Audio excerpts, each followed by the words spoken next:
Baik, saya ingin langsung ke materi. Ini tentang Carol Gilligan, feminis psikoanalisis atau bisa juga disebut feminis psikoanalisa gender. Begitu. Ini saya share dulu.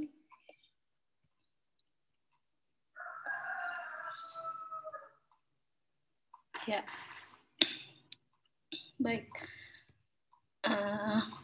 Ya, saya dikasih kesempatan untuk sharing tentang bagaimana sih perspektif feminis psikoanalisis Carol Gilligan yang mungkin juga bisa digunakan untuk mengkritik karya sastra atau digunakan untuk sebagai kacamata untuk melihat sebuah karya sastra itu bagaimana.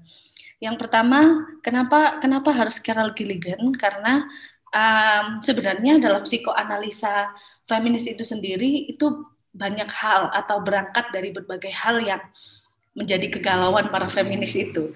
Kalau psikoanalisis itu biasanya kan ada kayak masalah tentang determinasi jenis kelamin yang dikemukakan oleh Freud, di mana Freud itu punya konsep namanya penis envy yang menerjemahkan perempuan itu seperti manusia yang setengahnya laki-laki, manusia yang iri terhadap penis karena tidak memiliki penis, perempuan yang kemudian terkastrasi katanya Freud, sehingga hal itu mempengaruhi sikap dan juga mentalitas perempuan itu sendiri ketika dewasa dan menentukan juga psikoseksualnya saat dewasa. Nah, itu yang menjadi kegalauan para feminis juga, dan dalam feminis psikoanalisis yang mengkritik pikiran atau pemikiran dari Freud tersebut tentang determinasi jenis kelamin yang mempengaruhi psike manusia, itu ada tokoh Clara Thompson, dan setelah itu ada juga tokoh yang bernama Horney, itu fokus sekali ngomong tentang bagaimana determinasi ini tidak berpengaruh pada mentalitas perempuan ketika dewasa. Dia memiliki beberapa argumen. Kemudian masalah lain yang menjadi titik berangkat dari adanya feminis psikoanalisis itu juga tentang pengasuhan ganda. Ini juga menjadi ruang argumentasi para feminis yang bergerak dalam payung psikoanalisa, itu karena dalam pengasuhan ganda itu diyakini oleh beberapa feminis itu akan mampu memberikan manusia atau anak-anak dari kecil pengasuhan sehingga dia sampai tumbuh dewasa itu, sehingga dia menjadi manusia yang androgen. Manusia yang androgen itu adalah manusia yang tidak cenderung memiliki sikap yang selama ini dikotomi atau selama ini menjadi biner, yang menjadi pikiran masyarakat seperti feminin dan maskulin. Jadi apa yang feminis cita-citakan dalam psikoanalisis yang mengkritik pengasuhan ganda adalah untuk mendidik anak-anak agar memiliki mental yang juga maskulin dan juga yang juga feminin tanpa harus melihat jenis kelamin dari anak tersebut. Tapi ini juga bukan pemikiran yang kemudian sempurna sehingga kemudian tujuannya itu sudah tercapai. Keinginan para feminis psikoanalisis dalam pengasuhan ganda itu tidak. Tentu banyak sekali kritik dari saling kritik antara para pemikir ini, sehingga itu juga sampai saat ini masih terus dijadikan argumentasi dan juga dijadikan poin yang masih tidak sempurna. Pasti semua juga tidak sempurna, dan ada juga hal lain, titik berangkat psikoanalisa feminis itu dari perkembangan moral atau moralitas yang ada pada diri manusia. Nah, moralitas ini yang dikemukakan oleh Carol Gilligan dan juga Nell Noddings. Tapi kalau Nell Noddings lebih ke arah manusia, perempuan, dan kejahatan, atau sampai orang itu punya pikiran untuk berbuat jahat itu seperti apa sih dalam psike perempuan dan juga psike laki-laki. Kalau Noddings, kalau Nell Noddings, kalau Carol Gilligan ini lebih kepada ia itu sebenarnya ingin merasa tidak puas sebenarnya dengan seniornya dan juga mungkin pembimbingnya namanya Lawrence Kohlberg, yang punya tahapan moral, perkembangan moral ada 6 six development of moral, itu 6 step ya, itu dia kritik karena menurut Carol Gilligan, pemikiran moralnya Kohlberg itu sendiri ternyata ketika diterapkan untuk mengukur moralitas perempuan atau mengukur perkembangan moral perempuan, ternyata perempuan banyak gagal di misal step ketiga gitu. Banyak sekali sehingga kesimpulan yang diambil ketika pakai modelnya Kohlberg, perempuan seperti makhluk yang penalarannya itu sangat rendah dibanding laki-laki dalam hal moral. Itu yang kemudian memacu Carol Gilligan untuk membuat feminis psikoanalisis ala dia sendiri, di mana dia kemudian menceritakan dan menerapkan dan juga percaya bahwa tahap-tahap versi dirinya dengan bekal penelitian empiris mengenai perempuan-perempuan yang ingin memutuskan untuk aborsi saat itu sampai dia kemudian menemukan model perkembangan moral ala dia. Nah, ini yang akan kita bahas. Oke. Yang selanjutnya, tapi sebelum itu mungkin saya di sini menulis sedikit sekali penjelasan tentang feminis psikoanalisis sendiri itu secara umum atau secara garis besar ya. Saya tidak bisa mengatakan ini definisi yang paten karena dalam ideologi feminis itu sendiri nggak ada namanya generalisasi, nggak ada namanya definisi yang paten, nggak ada yang namanya definisi yang tunggal. Nah, ini adalah saya cuma merangkum sebagai arah gerak gitu, arah gerak dari feminis psikoanalisis itu secara fundamental mereka percaya bahwa cara bertindak perempuan itu berakal pada psike dan bagaimana cara berpikir perempuan. Dan ini sangat dipengaruhi oleh perkembangan ia dari kecil, lingkungan dia, kontekstual diri perempuan itu sendiri. Nah, kemudian yang tadi saya katakan bahwa Carol Gilligan itu pemikirannya tentang perkembangan moral itu berangkat dari atau terilhami, kalau bahasa saya terilhami dari pemikiran Lawrence Kohlberg tentang 6 step of moral development. Ini Bapak Lawrence Kohlberg yang punya 6 tahapan seseorang itu dikatakan memiliki kematangan moral dan dikatakan moralnya itu berkembang. Yang pertama itu, tahap yang pertama kalau menurut Kohlberg itu adalah avoiding punishment. Di sini anak itu terbentuk atau anak itu punya kesadaran di mana dia itu nggak boleh salah, pokoknya ya udah apa yang dikatakan orang tua atau di sekelilingnya atau orang dewasa yang mengasuhnya itu dia tidak ada penalaran atau tidak ada kemampuan dalam pikirannya, dalam psike dia itu bahwa kalau melakukan ini gimana ya, itu masih belum ada. Jadi ini adalah proses tahap pertama di mana manusia, anak-anak terutama itu mengalami proses kepatuhan tanpa tahu apakah kalau melanggar bagaimana. Nah itu kemudian yang stage kedua yaitu aiming at a reward. Jadi kalau dalam proses selanjutnya kalau dia berhasil melakukan sesuatu, maka anak ini tahu dia itu akan mendapat apa, psike dia itu sudah berjalan, kalau saya berbuat baik maka saya akan lebih dihargai, seperti itu contohnya. Atau kalau saya mungkin juara kelas, saya mungkin akan dapat hadiah dari orang tua saya. Ini mental moral yang tahap kedua, kalau menurut Lawrence itu begini. Dan yang tahap ketiga itu tentang good boy and good girl attitude. Nah ini sama saja kayak kalau misal ada reward, maka ada punishment. Di tahap ini si anak itu sudah mengetahui tentang itu, tentang oh kalau ini menjadi good boy, oh kalau ini berarti tidak good boy, seperti itu. Jadi ada punishment juga, ada reward.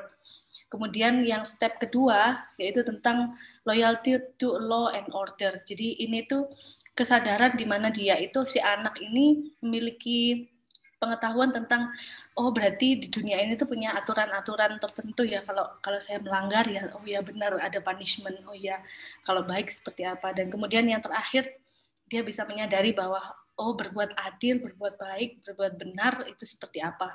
Nah tahapan yang keenam ini saya nggak kelihatan, kena sebentar. Nah, yang tahapan ke-6 ini tentang universal principle of ethics, di mana ini itu kalau Lawrence Goldberg itu lebih ke arah the ethic of justice. Ethic of justice itu keadilan yang di mana keadilan itu di dalamnya itu lebih ke arah keadilan-keadilan yang maskulin. Bagaimana keadilan-keadilan yang maskulin itu?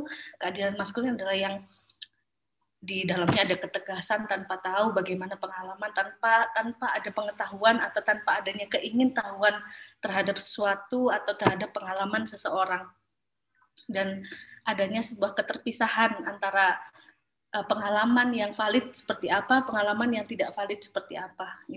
Itu yang membuat ini tidak mampu mengungkap pengalaman perempuan yang notabene perempuan memang pada zaman itu dan mungkin sampai zaman sekarang perempuan masih banyak masalah-masalah yang dalam lingkup domestik saja. Nah, itu yang kemudian dikritik oleh Carol Gilligan, sehingga ini kalau perempuan memakai model ini itu dalam moral stage ini, perempuan itu biasanya gagal di stage ketiga, stage keempat. Banyak sekali yang menyatakan bahwa perempuan gagal di stage ini, nggak sampai stage keenam, nggak sampai stage keadilan maskulin itu perempuan sudah gagal. Dan itu menurut Carol Gilligan itu bukan perempuannya sebenarnya yang salah, tapi model tesnya ini yang terlalu maskulin sehingga tidak mewadahi pengalaman dan tidak memvalidasi pengalaman perempuan. Sehingga perempuan itu sebenarnya ya memang seperti itu, harus pakai model yang khusus. Dia punya khasnya, sehingga tidak bisa pakai model yang sepertinya ini untuk manusia secara universal, tapi padahal di dalamnya itu adalah pemikiran yang maskulin itu tadi. Sehingga dia kemudian menentang the ethic of justice itu dengan kata the ethic of care atau care focus, etika kepedulian. Nah, itu yang digaungkan oleh Carol Gilligan, sehingga ia kemudian menyusun moral stage perempuan yang khas dalam 3 stage yang menurut Gilligan ini sudah pas dalam ngetes atau dalam model yang bisa diterapkan untuk mengetahui karakteristik dari perempuan itu sendiri gitu. Ini yang pertama yang ditawarkan oleh Gilligan itu tentang prekonvensional, di mana goalnya itu adalah tentang individual survival, karena dia meneliti dengan subjek perempuan hamil, 29 perempuan hamil yang ingin memutuskan untuk mengaborsi. Dia akhirnya menemukan 3 stage ini yang sebenarnya kalau saya membacanya itu ini benar-benar relate banget, benar-benar ini itu sebenarnya model yang pas kalau dibuat perempuan yang hamil dan ingin aborsi tadi, bukan perempuan yang secara luas. Karena kita lihat yang pertama, stage yang pertama ini coba prekonvensional sendiri, goalnya adalah individual survival. Pokoknya saya bisa bertahan. Dan di sini ia menemukan jawaban perempuan saat perempuan hamil dan ingin mengaborsi itu menjawab bahwa iya, saya mau ini, saya mau aborsi, tapi saya nggak bisa kalau aborsi.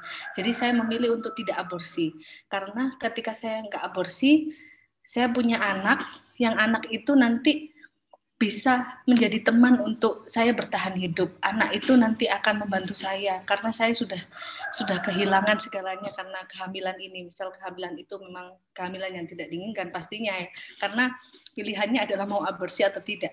Nah, terus si perempuan subjek penelitian Gilligan ini mengatakan bahwa nanti anak saya ini yang akan menghidupi saya dan bersama saya hidup bersama, dan juga nanti dia akan membantu saya karena saya sudah memberikan kehidupan, artinya tidak mengaborsi atau tidak mematikan dia gitu kan. Nah, ini pemikiran perempuan saat di stage ini seperti itu, sehingga dia itu merasa bahwa dirinya itu memiliki keterikatan dan juga dirinya itu memiliki kepedulian yang sangat tinggi saat di stage ini. Dan ini bisa dikatakan juga kalau dalam isu aborsi itu kayak pro-life yang di stage ini. Kemudian stage kedua yaitu transisi dari keegoisan ke tanggung jawab kepada yang lain. Nah, ini namanya konvensional stage-nya Gilligan tentang moral perempuan atau ethic of care-nya. Nah, di sini goal-nya adalah self-sacrifice is goodness. Jadi, di tahap ini, subjek analisis Carol Gilligan itu mengatakan bahwa saya sebenarnya pengen menggugurkan bayi ini karena saya sudah tidak mampu untuk menahan sakitnya kehamilan mungkin, dan juga saya tidak mampu menghidupi dia, tapi pacar saya atau suami saya ingin saya mempertahankan ini karena ini menurutnya adalah anak dia, dan saya nggak tahu saya harus gimana, sehingga saya kayaknya ya udah saya pertahankan aja. Hal-hal seperti itu adalah sebuah pengorbanan perempuan di mana dia kemudian memutuskan untuk menyingkirkan keinginan personal dia untuk keinginan yang lain. Nah, itu di tahap ini sebenarnya diterangkan juga oleh Gilligan, banyak perempuan berada di tahap ini, perempuan konvensional di mana rasa sayangnya lebih besar, rasa pedulinya lebih besar lagi daripada yang pertama, karena yang pertama fokus pada diri, tapi yang ini pedulinya itu kepada orang lain. Seperti itu. Jadi ini dari dua stage ini tetap dalam hal keterikatan dan kepedulian. Terus untuk yang selanjutnya, state yang selanjutnya ada state yang namanya post konvensional. Nah, ini adalah transisi di mana kebaikan ke kebenaran, di mana seorang perempuan itu menjadi diri dan juga mempertimbangkan hal-hal yang ada di sekitarnya. Dia mempertahankan keinginannya, tapi juga mempertahankan keinginan di sekitarnya dengan tetap tidak mengorbankan sisi keinginannya itu. Contohnya itu dalam state ini, subjek penelitiannya Gilligan itu mengatakan, ya memang saya harus menggugurkan ini demi kebaikan saya dan juga demi kebaikan si bayi, meskipun memang ada beberapa orang lain yang tidak mendukung, tetapi untuk kebaikan saya, bayi saya, dan seluruh keluarga inti, misal, itu saya harus menggugurkan ini, dan saya tidak merasa bahwa diri saya itu egois atau diri saya itu menyakiti. Nah, di tahap ini kalau dalam hal aborsi itu seperti pro-choice. Pro-choice-nya seorang perempuan untuk memutuskan keinginan atau tidak. Nah, itu. Dalam beberapa state ini, kalau saya pribadi mengaca dan juga merefleksi, sepertinya memang ini sangat bisa sekali untuk menganalisis dan juga untuk membedah sebuah karakter feminin atau karakter perempuan, misal di dalam novel atau di dalam puisi, misal kata gantinya, itu bisa sekali kalau untuk membedah itu. Tapi sini Carol Gilligan sepertinya lupa kalau tidak semua perempuan itu bisa masuk dalam stage yang dia katakan ethic of care ini, karena ada beberapa pemikir feminis seperti pemikir feminis yang lain kayak Sandra Lee Bartke dan lain-lain itu mempertanyakan kepedulian yang kamu maksud itu seperti apa. Jangan-jangan kepedulian yang kamu maksud, ethic of care-nya kamu itu hanya untuk perempuan-perempuan yang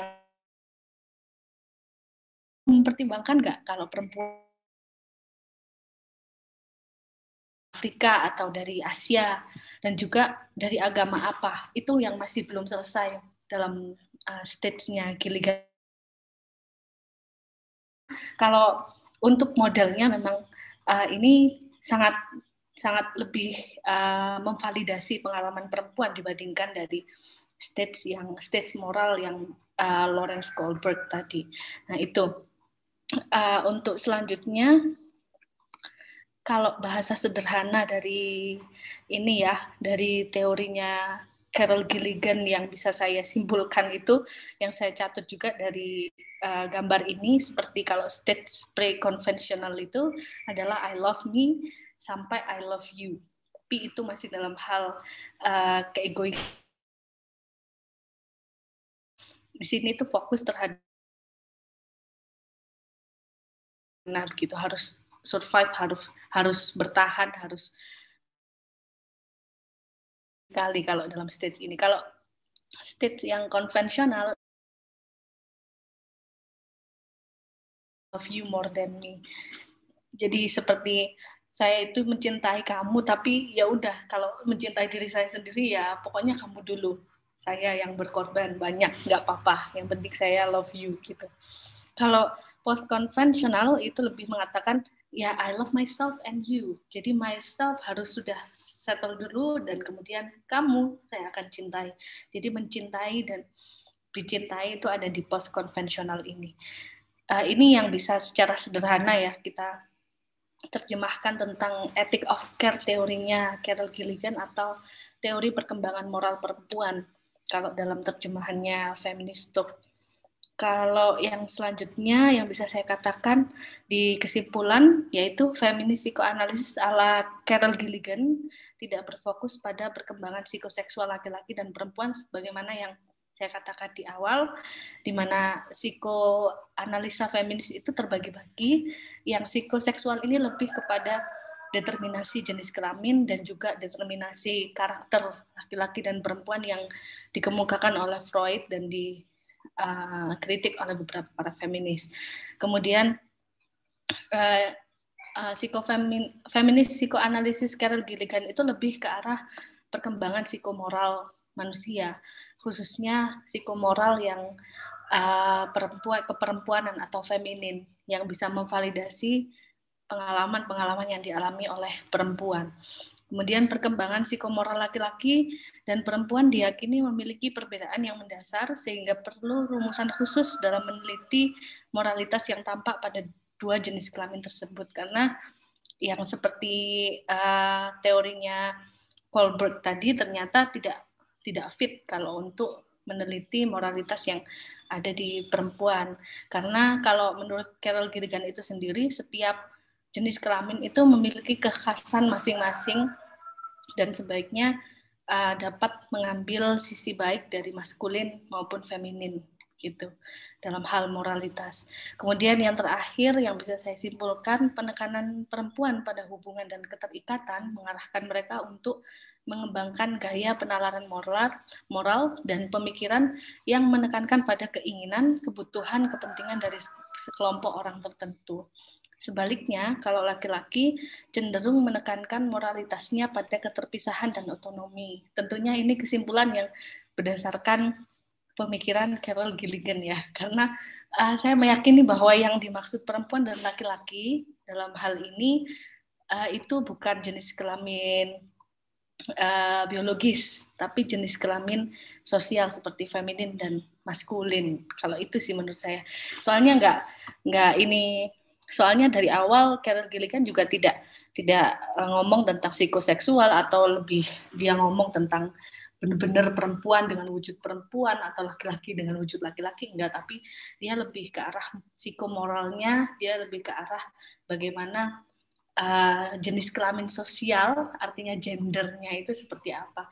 Sehingga dalam hal ini mungkin biar tidak ada merasa bahwa mungkin laki-laki mendengarkan ini merasa wah saya dijudge nih, saya cenderung keterpisahan nih. Enggak ada seperti itu, tapi ini lebih ke arah bagaimana gender seseorang atau yang disebut jenis kelamin sosial seseorang itu diterjemahkan oleh Carol Gilligan. Itu yang bisa saya refleksikan